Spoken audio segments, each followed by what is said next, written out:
Hey, and welcome back. Well, I think where I last left off, I was applying decals and I was doing other things.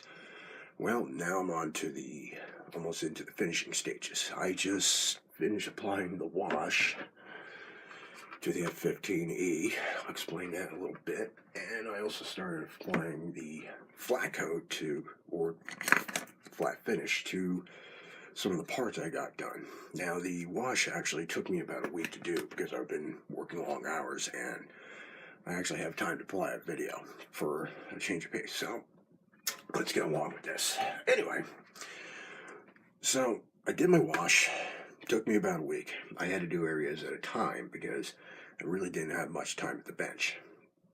In case you're wondering what a wash is, it's really not a wash. It's a mix of sorts that goes into the recesses and it actually enhances the panel line stuff, as you can see here.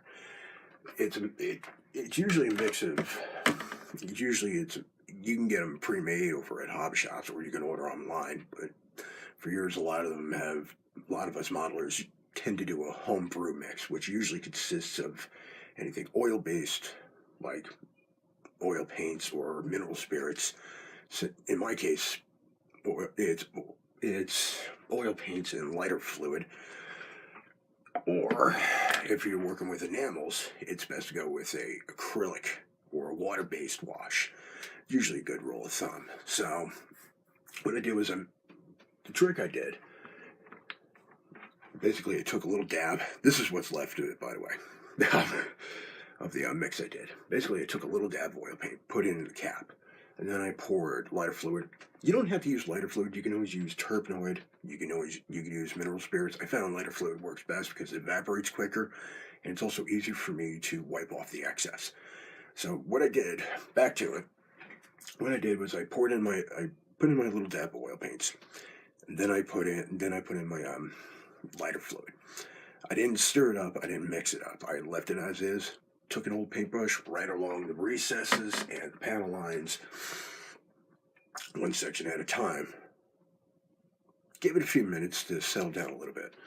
Once it was all done, I took a rag, wiped off the excess. Any more excess that I missed, I actually took a rag, damped it with a little bit of mineral spirits, so this way it didn't look real dirty or grimy.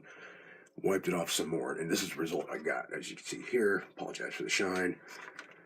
This is the biggest reason to have a gloss coat on a paint job, because it protects the paint underneath. And also, with a wash, a gloss finish, the wash tends to flow better through the recesses, a lot better. Yeah, redundant of me. Sorry about that. Like I said, though, it flows through a gloss finish a lot better, and it makes it easier to clean up. So I got the airframe done. That was taken care of. I did the little parts earlier because they were easier to handle. So once I got them done, once it's all said and done, I gave it about a day, 2 at the most, to let everything fully dry and cure, and then I started putting on my flat coat or flat finish. If you're doing a gloss finish, you can do with that or semi-gloss. It doesn't really matter. I use this. Now, this is Tester's. Ooh, almost dropped it. This is Tester's Flat Clear. This can, like the paints, they can be very temperamental, especially if you don't mix this one properly. Matter of fact, you don't mix this properly, you'll end up with a frosted finish instead of a nice smooth flat finish. So you got to make sure this is mixed properly, and you got to make sure this is thinned properly if you're going to go through the airbrush. That's what I did. Start spraying on, as you can see here. You can tell by the tail fins here. This is how it should look. It's nice, it's smooth, it's even, no frost whatsoever. Also, if it's done right, it'll actually slightly lighten the color, like lighten overall, so it makes it'll make it look more true to scale, especially if you're using a scale effect on in your paint job. What is a scale effect? Basically, all it is just adding like a couple drops of white to the base color. That's all it really is. Especially if you look at the photos of actual aircraft, sometimes it might be a little dull. It might seem a little lighter certain distances. Sunlight might have a lot to do with it, or certain aspects of the camera. That's why I do everything that I am doing. Because even though it doesn't look realistic at first, if you look at actual pictures of actual aircraft, or even armor for that matter, what it does is, because of that's what I'm trying to replicate, what I see in the photos. Unfortunately, the closest air base to me is Guar Air Force Base, and now they're a tanker unit, air refueling. Air refueling unit. They're not a fighter unit anymore. That's what I'm trying to achieve. I'm trying to achieve more of a realistic effect, but I'm trying to be subtle about it. I'm not big into appreciating. I'm not big into anything else. I'm just trying to keep it realistic as possible to my eye. And if people like it, they do. They don't, not my problem anymore. I also started doing some of the final assembly. I started adding sway braces to the pylons, like these. I also added to the center line. I don't know where the center line pylon is, but I'm not worried about it. I also did get the sniper pod attached to this ferry. Since I'm building a Iraqi Freedom Air F-15E, I didn't use a lantern pod. I used the sniper pod, which is a improved version of the lantern pod. And I also got the burner cans done. Now, on the actual aircraft, yeah, some parts are shiny, some parts are not, because of the metal, the titanium material they use. But like I said, since I'm going for a scale effect, I dulled it down a little bit. It's still reflective, it's just not as shiny or not as bright, so that's what I was aiming for. Now, as you can tell here, the burner cans, this is a big world of difference. Makes it look much more pleasing to me. So far, everything's done, like I said. Just got to do I'm just now heading into the home stretch. This is going to be a long process, and since the ordinance is finalized, I'll show you a couple things I'm going to be doing. Now, you notice there's two of these on the F-15E, two pylons.